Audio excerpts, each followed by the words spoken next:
विचारशील होते हैं, उन्हें ज्ञान वाली बात समझ में आती है, पढ़ाई लिखाई वाली बात समझ में आती है, तर्क वितर्क वाली बातें समझ में आती है। वो प्रयोगशाला में भगवान को सिद्ध करने की कोशिश में लगे रहते हैं कि किस तरह से भगवान समझ में आए। तो इसलिए वो सिद्धांत वाले ज्यादा होते हैं, उनको सैद्धांतिक बातें समझ में आती है। वो शास्त्रार्थ करने वाले लोग होते हैं, वो लोग अलग तरह से चलते हैं। तो ऐसे लोगों के लिए भी रास्ता भगवान की तरफ जाता है। उन्हें कैसे पाना है भगवान ने कहा, उनके लिए भी मार्ग है, वो भी बताया गया।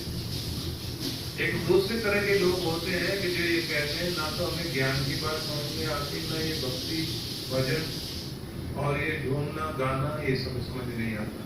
हमसे तो कुछ काम करवाना है तो वो करवा लीजिए, कहीं सेवा करानी है वो कर देंगे। और देखिए हमें तो सबसे ज्यादा अच्छा लगता है कहीं भूखे नंगे आदमी की सहायता करके आ जाइए। किसी आदमी को हॉस्पिटल में पड़ा हुआ है, आप उसकी सहायता कर दीजिए, किसी को पढ़ा दीजिए, किसी को ऊंचा उठा दीजिए, किसी के टूटे हुए मकान बनवा दीजिए, किसी की बच्ची की शादी करा दीजिए। बच्चे पढ़ना चाहते हैं, आप उनको पढ़ने के लिए इतना कुछ दे सकते हैं कि वो पढ़े। तो कर्म वाली बात तो समझ में आती है, हम लोगों को और कोई चीज समझ में नहीं आती। न तो ये ज्ञान समझ में आता है, ब्रह्म क्या है, ईश्वर क्या है, जीव क्या है, कर्म सिद्धांत क्या है, अवगमन का चक्र क्या है, कितने जीव दुनिया में किस किस तरह से कर्म का फल भोगते हैं, ये सारी चीज अपने को समझ में नहीं आती। हमको तो एक ही बात समझ में आती है, कोई कर्म कराना हो तो हमसे करा लीजिए, आएंगे आकर के आपके यहाँ सेवा कर देंगे।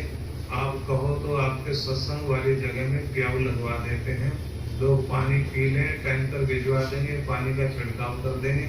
किसी का भला होता है ऐसा भला कर सकते हैं। वहां बैठकर अगर आप कहो कि घंटे घड़ियाल बजाएं, हम भी बैठ के तालियां बजाएं, कभी ऊपर हाथ करके बजाएं, कभी नीचे हाथ करके, अपने को नहीं समझ में आता। तो ऐसे भी समझ वाले लोग होते हैं, तो उन लोगों को भक्ति करने का अधिकार है ना, वो भी पहुंचेंगे, सेवा के माध्यम से पहुंचेंगे, कर्म योग के माध्यम से पहुंचेंगे, उनको भी अधिकार है, उनको भी भगवान से मिलने का अधिकार है।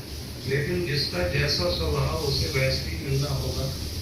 आप लोग जो है देख लेना कि क्षत्रिय को अगर कहा जाए भगवान के लिए, वो मरने मारने की बात ज्यादा कहता है अपने धड़ की बाजी लगा दूंगा, सिर की बाजी लगा दूंगा, मरने मिटने को तैयार हूँ, प्रतिज्ञा करता हूँ, संकल्प करता हूँ, जिसका हो गया एक बार हो गया, अब दुनिया इधर से उधर हो जाए, अब फिर कुछ भी उड़ने वाला नहीं हो। आप बताओ कौन सा क्या नियम अपनाना है? पत्थर पर बैठना, शिला पर बैठना, पहाड़ पर चढ़ना, बर्फ में पिघलना है, रेत में गर्म में जाके खड़ा होना, सब कुछ कर लेंगे। आप बताते जाओ, हम करते जाओ। वो क्षत्रिय स्वभाव है। एक बड़ी स्वभाव होता है, उसमें आदमी सीधा कहता है कि ऐसा करने का फायदा बताओ पहले तो, क्या मिलता है क्या। अगर फायदा है तब तो ठीक है। तो ऐसे लोगों के लिए होता है ना कि किसी ने पूछ लिया, कहते ना कि कोई व्यापारी मर गया तो यमराज ने उससे पूछा कि भाई तुम्हारे आधे कर्म तो ऐसे हैं जिससे स्वर्ग जाओगे, आधे कर्म ऐसे हैं नरक में जाओगे, ये बताओ पहले स्वर्ग जाना चाहते या नरक। उसने कहा 2 पैसे का फायदा जहाँ होता है वहां बिकवा, और अगर हो सके तो दोनों के बीच में एक दुकान खुलवा दो, सौदा दोनों को बेच लेंगे, स्वर्ग वालों को नरक वालों को। व्यापार वाला व्यक्ति लाभ हानि की बात सोचता है, इसलिए अगर आप उनको भक्ति की बात बताओगे तो उनको लाभ गिनाने पड़ते हैं, और न करने से क्या क्या हानि होगी वो बताना पड़ता है, तब वो इधर की तरफ आए। एक तीसरे तरह के व्यक्ति होते हैं जो सेवादार होते हैं, वो कहते हैं मैं तेरा दास, तू मेरा स्वामी, तू मेरा मालिक, मैं तेरा नौकर।